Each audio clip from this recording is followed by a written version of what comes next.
আমার এটা জীবনেও খায় নাই।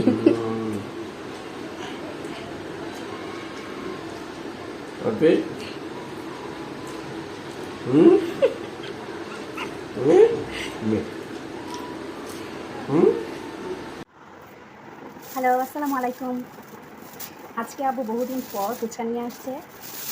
আর আমাদের ঘরে আমি, আমার দুই ভাবি সবাই ফুচকা পছন্দ করি। সব মেয়েরাই ফুচকা পছন্দ করে। তো আজকে আবু নিয়ে আসলো।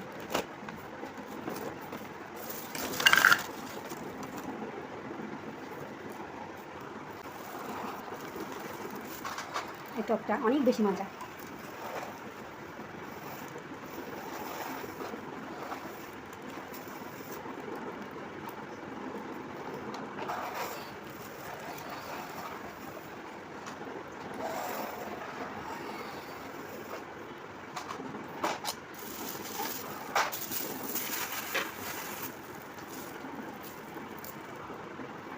এই যে ভর্তাটাও ঢেলে দিছি। এখন সব বানাবো, ফুচকা সবগুলো বানাবো।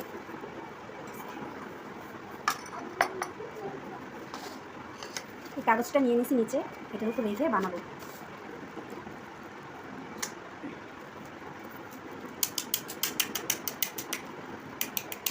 আমি আবার ফুচকাওয়ালা মামাদের মতো হাতে করি না, চামচ দিয়ে এইভাবে ভাঙি ফুচকাগুলো।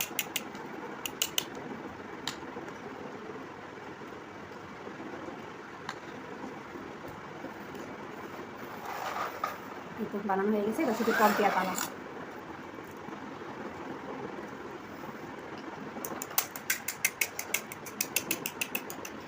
সব একসাথে বানায় তারপর হচ্ছে টক দিব, যাতে সবাই একসাথে খেতে পারে।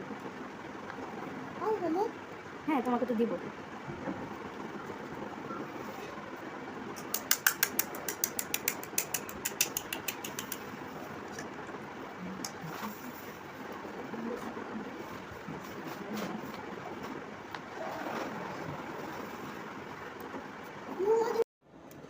এই তো আমার সবগুলা ফুচকা বানানো হয়ে গেছে। এবার শুধু সবগুলাতে একটু একটু করে টক দিয়ে দিব।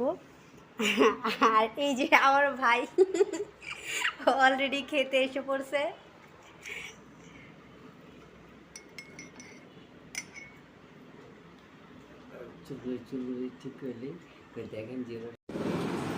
এই তো সবগুলা ফুচকাতে টক দেওয়া হয়ে গেছে, আর সর্বশেষ এতটুকু ভর্তা বেঁচে গেছে। আমার ফুচকা বানানো বাসায় হলে প্রায় সময় এতটুকু বেঁচে যায়, আর এটার মধ্যে আমি আরেকটু টক দিয়ে বাসায় চটপটি বানিয়ে খাই। আমি আর ভাইয়াই খাই শুধু। তো এখন এগুলো সবাই মিলে খাবো। এখন এখান থেকে 3টা নিয়ে যাব বড় ভাবির জন্য।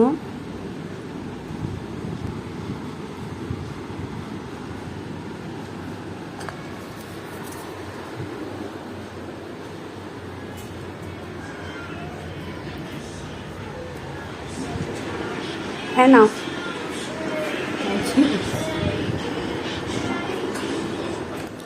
বড় ভাবিকে দেয়া হয়ে গেছে, এখন বড় মেজো ভাবিকে দিব, তারপর আমি খাবো। আল্লাহ হাফেজ। বাকিটা না দেখালাম।